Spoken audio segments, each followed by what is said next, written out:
Matius pasalnya yang ke-7 dan ayatnya yang ke-24. Dua macam dasar. Setiap orang yang mendengar perkataanku ini dan melakukannya, ia sama dengan orang yang bijaksana yang mendirikan rumahnya di atas batu. Kemudian turunlah hujan dan datanglah banjir, lalu angin melanda rumah itu. Tetapi rumah itu tidak rubuh, sebab didirikan di atas batu.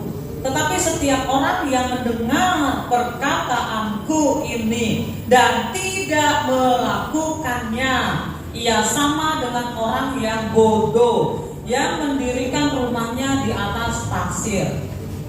Kemudian turunlah hujan dan datanglah banjir, lalu angin melanda rumah itu sehingga rubuhlah rumah itu dan hebatlah kerusakannya. Amin. Jadi diri kita ini adalah rumah. Nah, yang namanya rumah itu haruslah kokoh dan haruslah kuat. Ya, dan kuat dan kokoh itu bisa dilihat salah satunya adalah dari pondasi. Di dalam kehidupan kita ini tidak ada kita yang tidak pernah mengalami masalah. Ada kalanya ya, masalah itu datang seperti badai. Ya, menerpa kita. Ya, di dalam kondisi yang demikian ini, maka diri kita sebagai yang dikatakan sebagai rumah ini ada dua kemungkinan. Kita akan kuat ya melampaui badai tersebut, melewati banjir tersebut, kita kuat. Ya, dan bukan hanya kuat, setelah itu ya kita akan lebih dahsyat lagi. Ada kemungkinan yang kedua. Kemungkinan yang kedua itu roboh, porak-poranda. Hidup kita hancur, rumah tangga kita hancur, diri kita hancur, ya porak-poranda. Ya tentu saja kita tidak menghendaki itu. Ketika badai itu datang, kita maunya kuat. Ya, nah oleh karena itu supaya kita kuat di dalam kehidupan kita ini, kita harus memperhatikan pondasi. Ya, Alkitab mengatakan pondasi yang kuat adalah kalau kita menjadi pelaku dari firman Allah. Ya, pelaku dari firman Allah. Ya, setiap orang yang mendengar perkataanku ini dan melakukannya. Di dalam kitab Roma 10 ayat 17 mengatakan, jadi iman timbul dari pendengaran dan pendengaran oleh firman Kristus. Yesus adalah firman yang hidup. Perkataan Yesus adalah kehidupan. Jadi yang pertama adalah kita harus menerima firman. Menerima firman ini mutlak. Dari mana kita mendengar firman, menerima firman? Kita menerima firman lewat dari ibadah-ibadah seperti ini. Terlebih kalau saudara mengikuti secara rutin. Itu sungguh sangat berguna untuk pertumbuhan kita. Dan semua yang Allah sampaikan di dalam firman Allah, yaitu Alkitab ini, harus kita terima semua. Yaitu yang satu yang dilakukan dan yang lain jangan diabaikan. Jadi kita harus menerima semua, dan itu diberikan, disediakan di dalam ibadah ya, yang kita ikuti secara rutin setiap hari Minggu. Kalau memang kita mau bertumbuh, maka alangkah baiknya kalau kita ada di dalam suatu komunitas, suatu persekutuan di mana firman diberikan secara seimbang.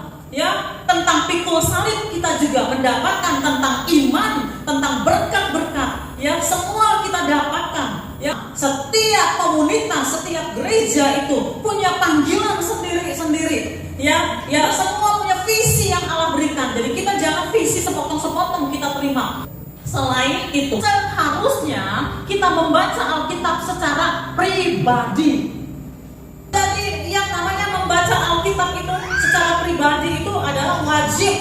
Saya dorong saudara, bacalah Alkitab secara sistematis. Saudara, kadang-kadang ada yang mengatakan saya membaca Alkitab lewat dari kiriman artikel, renungan-renungan, ya. Lalu kemudian khotbah-khotbah yang begitu banyak di YouTube ini, ya. Saya mengatakan, tetap kita harus membaca Alkitab secara pribadi.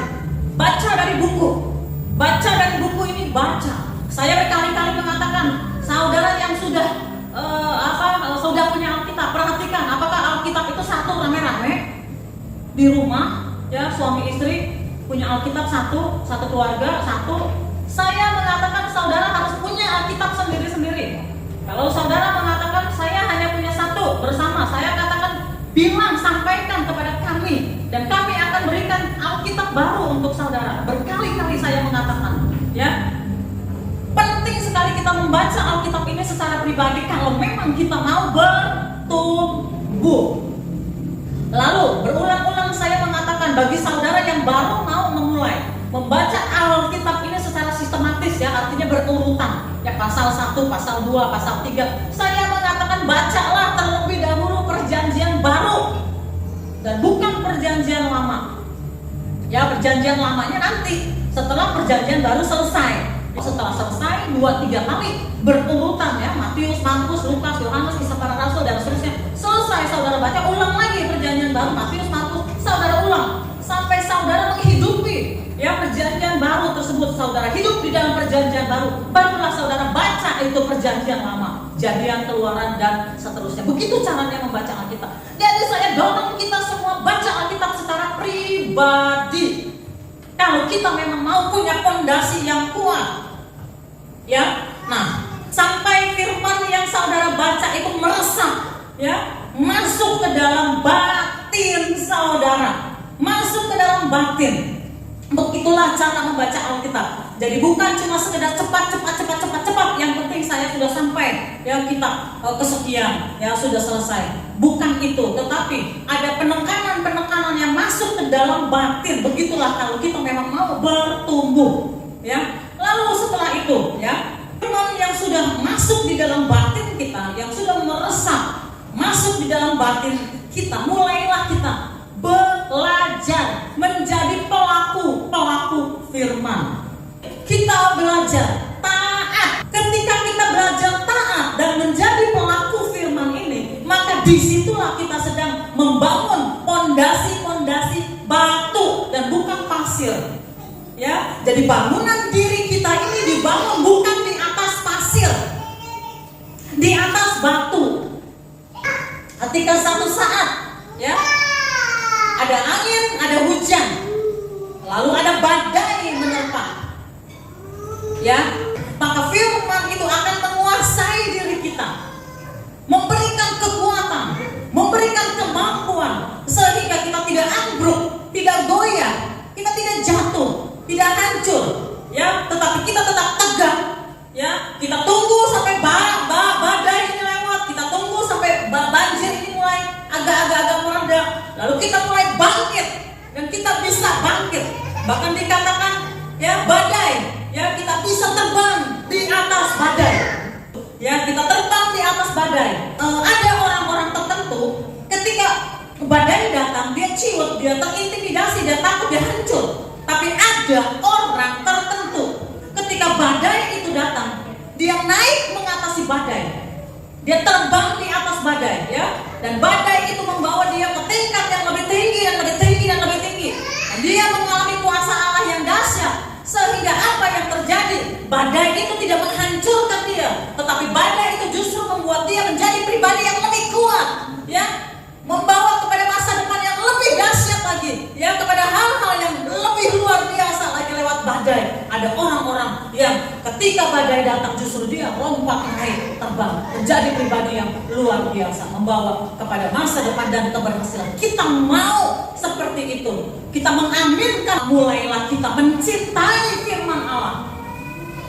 Buka Alkitab saudara, bukan hanya di hari Minggu. Lihat, kalau saudara sudah punya Alkitab yang hancur-hancuran, yang susah dibaca, saudara perlu Alkitab yang baru untuk memotivasi diri sendiri. Berulang-ulang saya katakan, minta di gereja.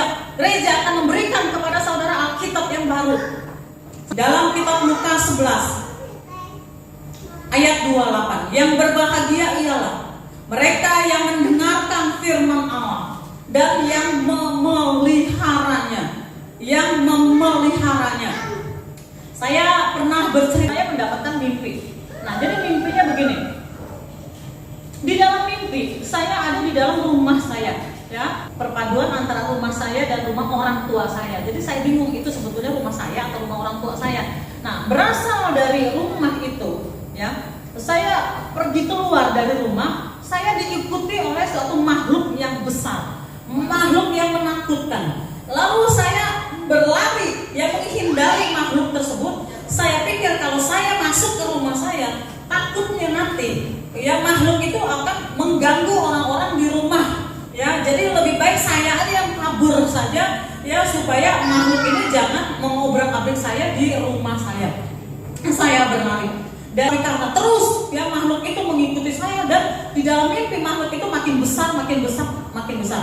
Akhirnya saya ke luar kota, ke pinggiran kota, masuk ke sawah, masuk ke pedesaan, sampai kepada hutan ya. Saya lari dikejar terus, saya lari capek lelah ya.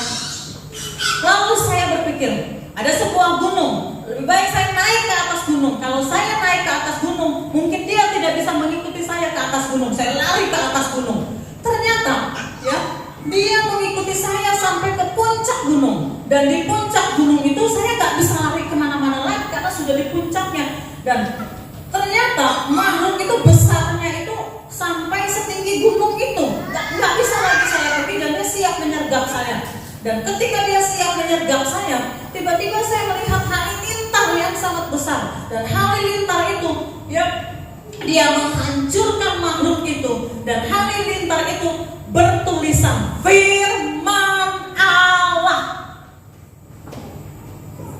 Ya, halilintar itu bertulisan firman Allah dan menghancurkan makhluk tersebut. Makhluk itu mati seketika, dan saya menyembah Allah di gunung Allah yang tinggi. Amin. Ya, jadi itu adalah satu mimpi yang menguatkan saya, dan saya bertambah yakin bahwa firman Allah ini adalah kekuatan, adalah hidup kita. Jadi kalau kita mau diri kita sebagai rumah Allah, tubuhku adalah bait Roh Kudus, kita mau punya fondasi yang kuat, maka jadilah pelaku firman Allah. Dan dimulai dari menerima firman dengan membaca dan mendengar firman Allah.